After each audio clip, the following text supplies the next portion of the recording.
All right. Good morning, PAD 4232. This is going to be your first actual lecture that we go through.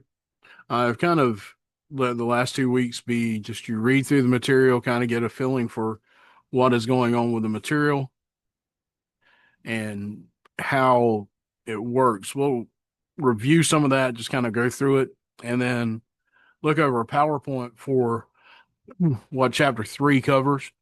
It's not going to be as extensive as what chapter 3 is. These PowerPoints are kind of short. These lectures do not run really long. For any of you that have been in my business law classes, you know, those lectures can run close to an hour. These do not. So you don't have to sit for a real long time as you're watching over these. I'm going to go ahead and get this PowerPoint shared for you. Get it pulled up here.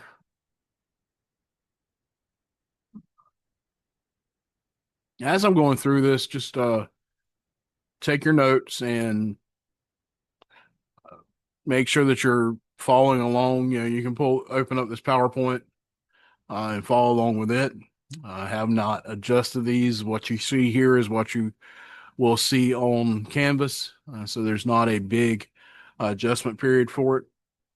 But what we want to talk about is your steps to actually submitting your proposal. And this would be for your proposal as far as in class, or if you're submitting one uh, in the real world setting where you're submitting for funding for some program or project that you're working on. So, what we'll cover in this, how to recognize what your different funding sources are, and some of this will be reviewed from what's been covered in chapters 1 and 2. In chapter 1 was just your introduction to what a grant is. Chapter 2 talked about some of those sources again, what you need to do with that. And then we're going to understand some guidelines for what an application is and discuss what planning means and what it goes into. So, the first thing you need to do when you're getting ready to do this is research the potential opportunities that are out there. Uh, Knowing the goals of the grantor being the entity that is looking to provide funds for programs, projects, research, whatever it may be, making sure that you're applying to those organizations, and really and truly only the organizations that their their requirements line up with what your goal is and your objective for your project or your program that you're doing.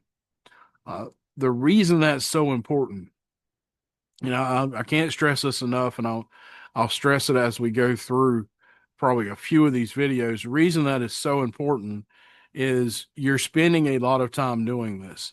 When you get ready to build your proposal toward the end of the class, you'll understand the amount of time and the steps that go into it and the amount of time that you spend doing this and researching. You want to make sure that you're not wasting that time. If you're applying for a grant that does not align with a grantor's priorities and what they're willing to do and what they're willing to put money into, you will have wasted all of your time because you will not make it past the initial process that they have. It's similar to how applications are done for jobs now. Someone's going to look over all the different entries, all the different requests, and decide which ones align. If yours doesn't align and you can't show that it aligns with what they're looking for, then you're going to end up just tossed to the side. You're not even going to make it to the bottom of the stack. You're just going to get tossed to the side, and you will have lost all of that work. It's also important to find several different ones who align with your goals and objectives so that you're not putting all your eggs in one basket, to use an old term. You're spreading out your options so that you have several options for funding that will go into it. Some of the different ways that funding happens is through government grants and subsidies. You have private investors that will put money into different organizations and different types of uh, projects that they deem to be good for whatever their cause that they follow is. You have crowdfunding, which is how small amounts of money can be raised from a large number of people. Things like GoFundMe and um, a lot of I follow art and comic art and stuff like that, and a lot of the artists will set up and put their books out, and they do it through a way like this.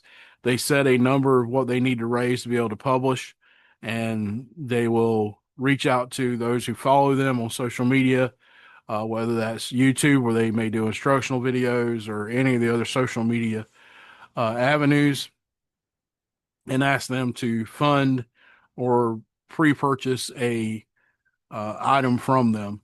And basically, what you do is you say, I'm going to fund this for whatever that amount is for a book. One of the artists I follow is David Finch, and a couple of years ago, he's done a couple of these now, but a couple of years ago, he did one.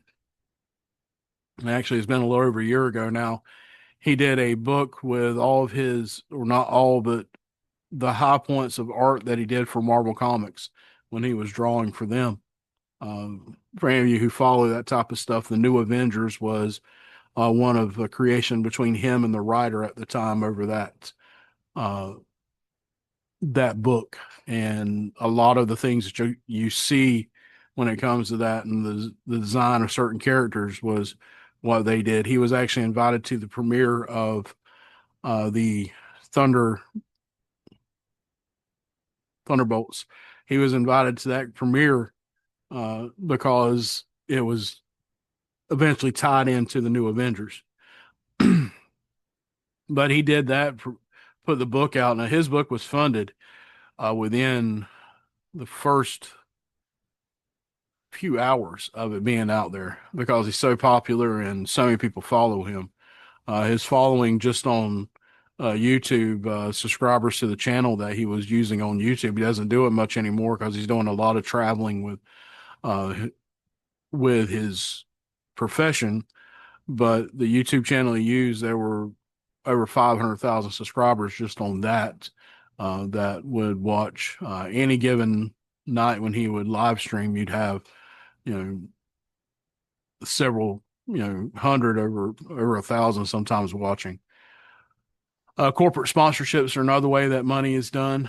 Nonprofit and philanthropic organizations. If you ever watched anything on public broadcasting or listened to even National Public Radio, they receive some governmental funding, but a lot of what goes on is based upon these uh, philanthropic organizations where it's someone donating to a a large amount of money, whether it was through a legacy donation where they passed away, left the money, or a current, they're currently alive and still doing that.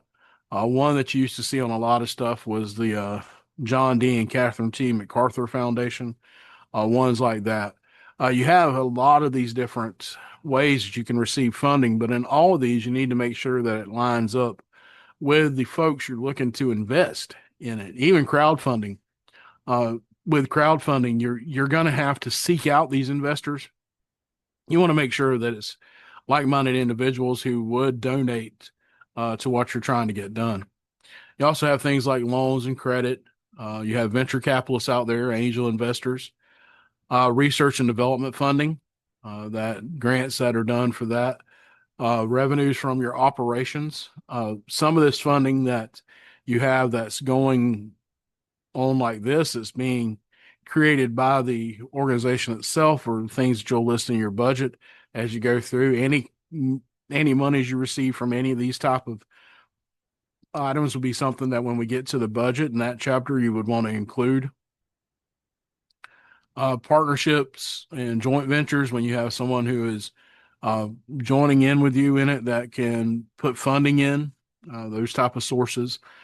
Different endowments work the same way as grants and philanthropic. A lot of times they'll be set up to go to a certain uh, program or project. An endowment can also be something that an organization does or a uh, institution may do, depending upon what their goals and their directives are. Once again, it's lining up with those goals and directives. And you can have competitions and awards where uh, you can get funding in those type of ways. So to be able to do that, you need to read through, and I think I'm in the way right here, so let me move me out of the way. You need to read through the application guidelines to understand what those requirements, eligibility, and deadlines are. When we get ready for you to start writing at the beginning of the second half of the term, you will be given a call for applications or a call for proposals that will be part of each assignment. It'll be just each time copied into it, and it'll have those guidelines and those deadlines that you need to understand. All right. So it's important to understand those, look those over, especially your deadlines and what eligibility is, those requirements. Uh, you want to make sure you meet those. Once again, the point of understanding all this and doing all of this type research and applying to the right place, in the first couple of chapters, there were several different ways and several different types of grants that were discussed. The reason it's so important to do all your research prior to getting ready to start writing this proposal and getting ready to submit the proposal is so that you're not wasting valuable time. If you need funding, you normally, and you're applying for grants and stuff, you normally don't need it 2 years from now. You need it now for your program to get going or to sustain your program. And so if you're wasting time by applying where you're not going to get the funding, by not following the requirements, by not meeting the deadlines, by all those things that could cause it to be held up, then it's just not,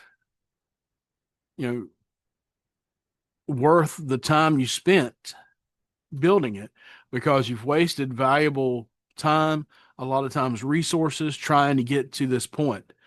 You could be, spending money to do research or spending money to uh, mail off packages and things that go along with the submission.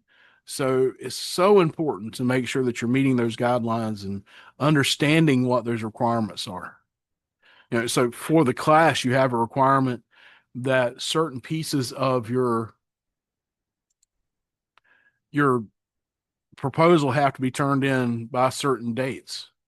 Uh, it would be very similar to how you would look at your requirements and your deadlines in applying for funding.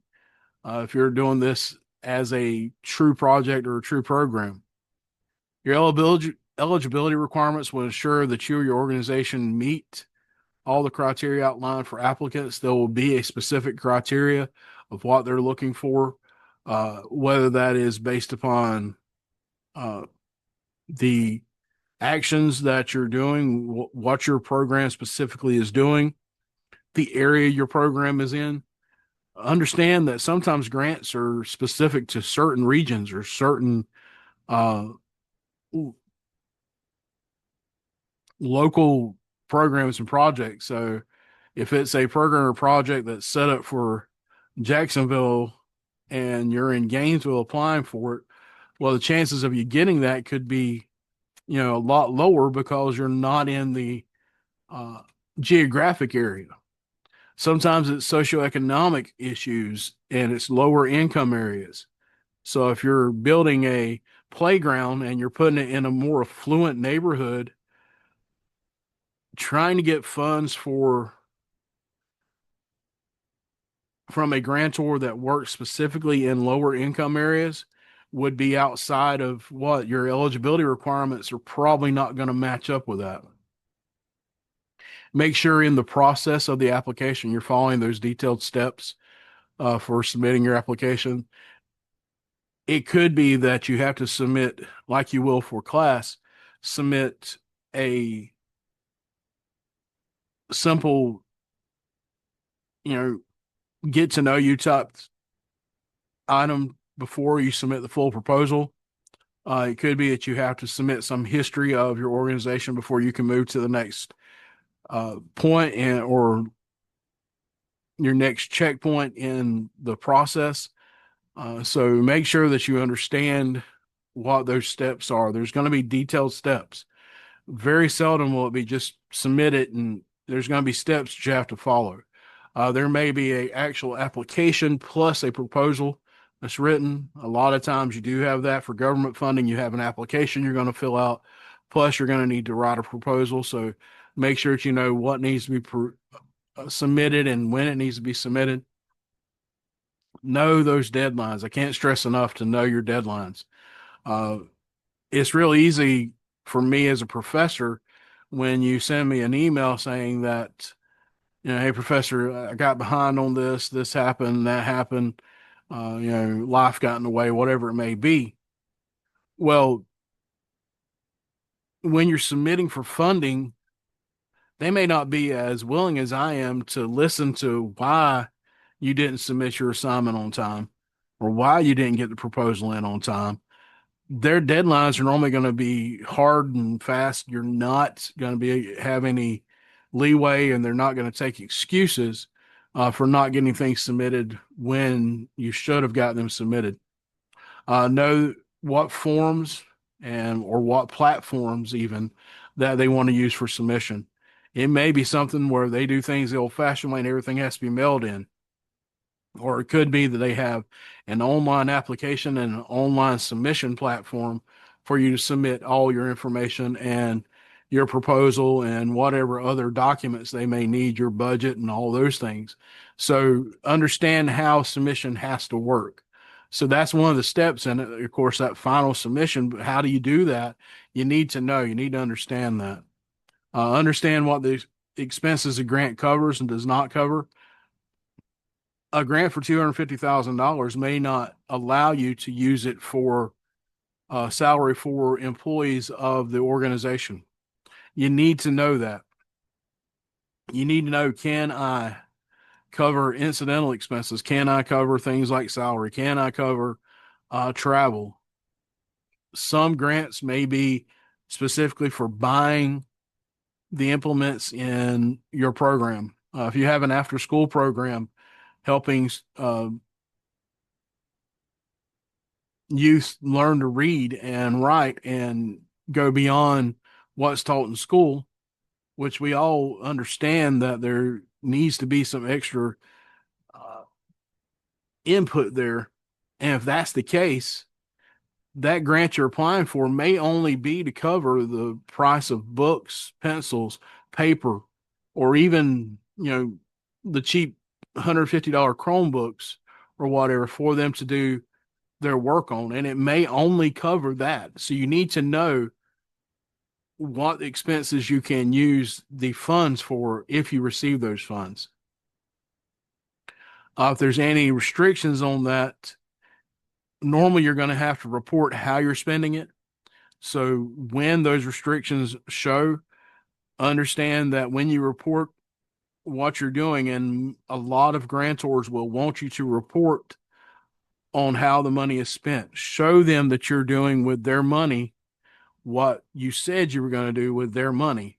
Because until it's all gone and you've done everything you're supposed to, a lot of them are going to consider it still their money. They may have gave it to you, but that's still their money you're using, and they want to make sure that you're spending their money in the right way, even though they've gave it to you to spend on your program or your project. I know what the evaluation criteria may be. A lot of times it's a committee that's reviewing, not one person. They're going to evaluate your application. This is a time to find out what type of applications have been approved prior. If you know someone who received funding from the organization you're applying to, what did they do? How did they work on theirs? So you tailor your application to highlight the key strengths in the area, impact, feasibility, alignment with their goals. You want to make sure that you show them how much you align with everything they're looking for. Make sure you follow your requirements for any type of monitoring or reporting on the spending that you do. You maintain the records. Be ready for any type of audit they may have or evaluation they may want to do. They may want to, come in and see, do a site visit to where you're doing the program at or the project at and see how you're doing and make sure everything is going in the way that it should and make sure that what you're reporting to them is true. A good way to look at these investors or granting organization, these grantors, is to do so as they're, in essence, an extra manager over the program or project you're doing, and that they can pull the funding if you're not following their guidelines. Think about that. You've gone through the process. You got accepted for the grant. You got $250,000 sitting there waiting for you to spend on what you're doing. They decide they want to visit or audit your books and they see that you're not following the guidelines as they establish them. They can require you to return those funds and possibly even pay back what may have been spent in the event that happens. And not only have you put in all that work and everything was done to get the funding, and so all that's wasted, but now you may even find yourself in debt, and that could be the ruin of your program, which was set up and devised out of a need you saw. A lot of what we do when we're setting up things like this, or we're looking at a program or a project that needs to be done, we do it because we see a need in society, whether it's in a small demographic area, a town as a whole, or whatever it may be. We see a need and we try to fill that need. And we do that a lot of times because and we ask for funding to help do that. And it would be a shame to not maintain your records in the proper way and not follow the reporting guidelines that you need to do and lose that funding after you began and your program not succeed or project not succeed or be halfway done because you didn't follow those steps. If it's a type of grant that has a renewal date where it's an ongoing funding, make sure you understand those dates and requirements to get that type of funding. And if it's extended support, make sure you understand how you need to apply for that. So reviewing guidelines like that will help you. Ben Franklin says success is the residue of planning. If you're planning out what you do, you can be successful at it. So first we need to develop a concept. Define your project's goals, objectives, and outcomes.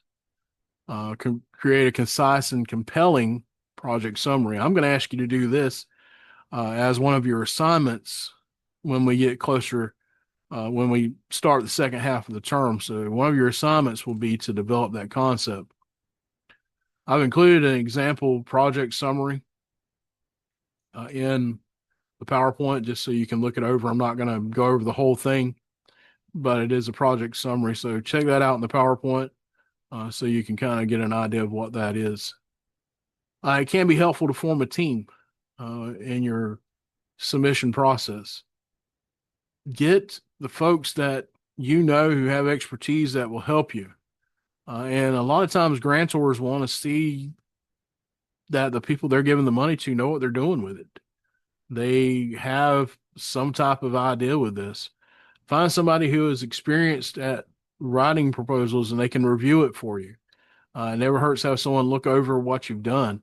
It's a good practice. Anytime you write anything, have somebody look at it. Then prepare your budget. Of course, your budget. We spend a whole week talking about budget because it's so important that you can show where the money is going and understand it. That doesn't just work for necessarily the grantor where they see where the money's going, but you need to know before you start asking somebody for money, know how you're going to spend that money.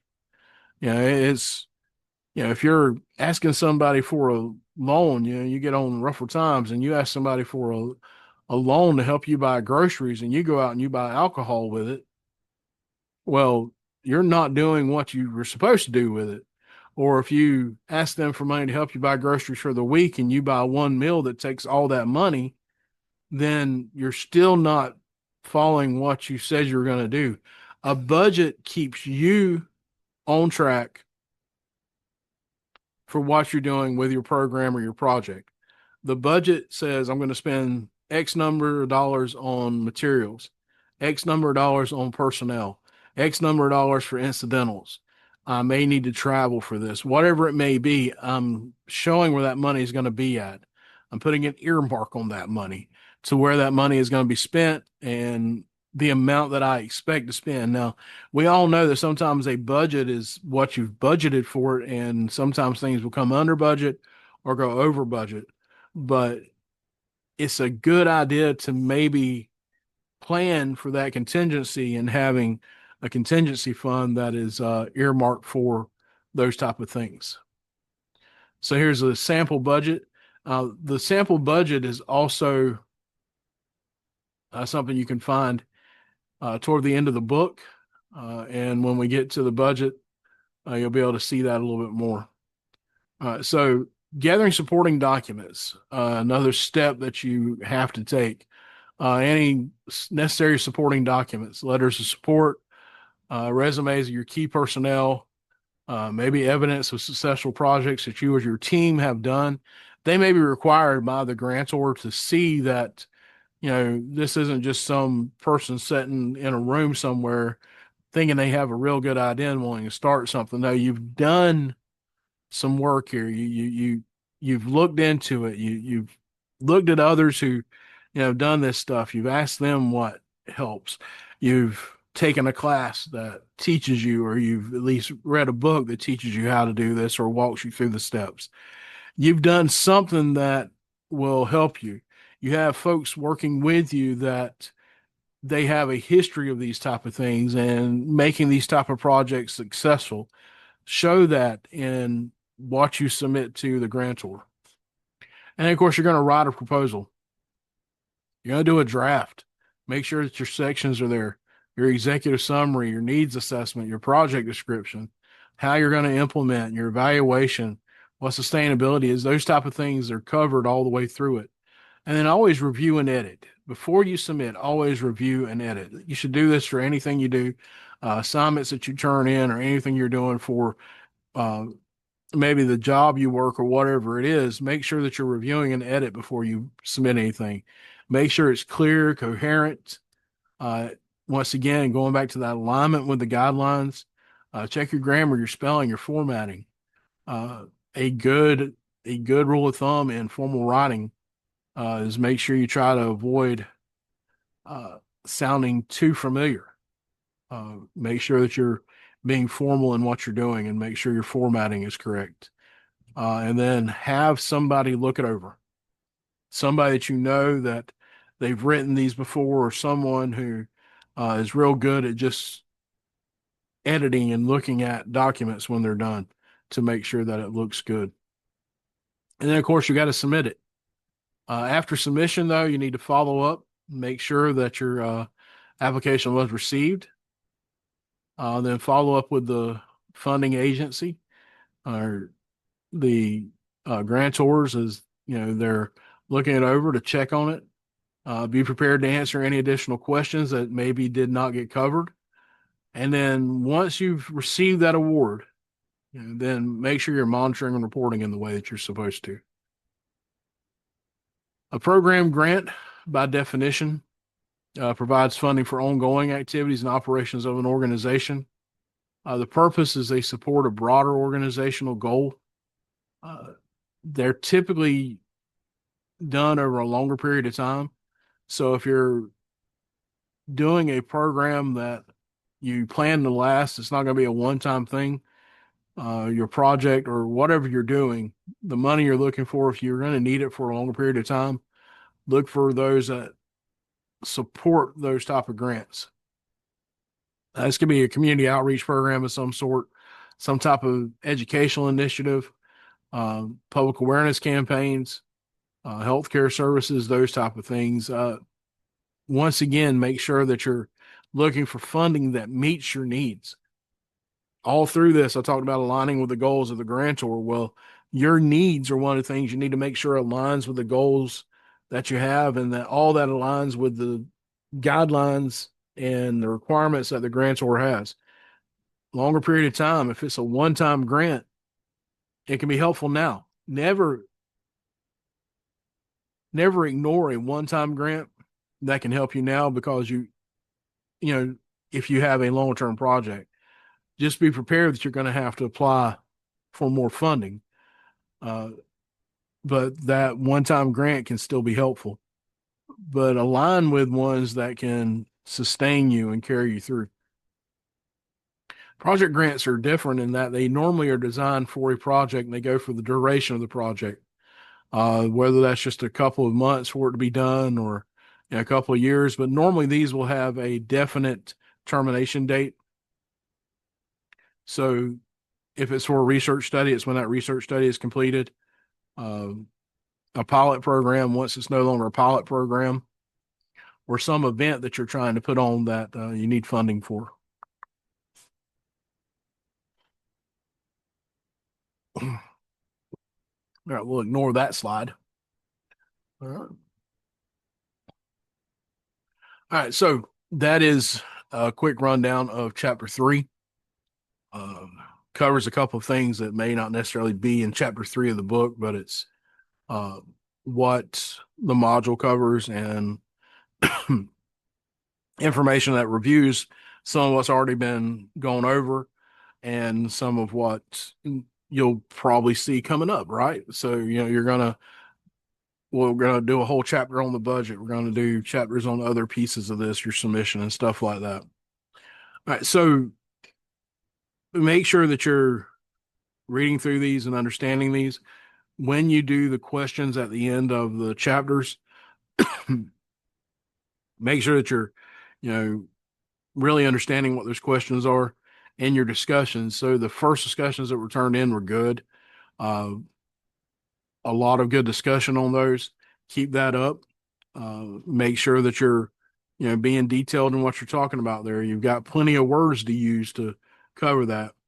This is a time to build your writing muscle. I think I talked about that at the in the introduction video, but build your writing muscle with these discussions. All right. Now you're getting used to writing each week. You're going to be submitting each week something in writing once we get to the building process for this proposal.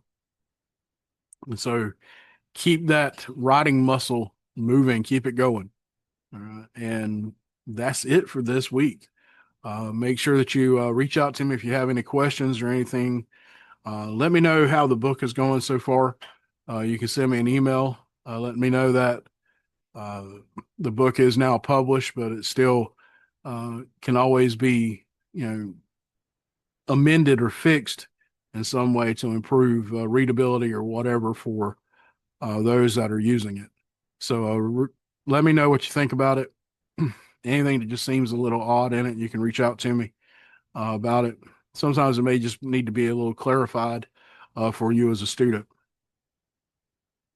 But other than that, as I say in all my videos, until next time, stay safe, study hard.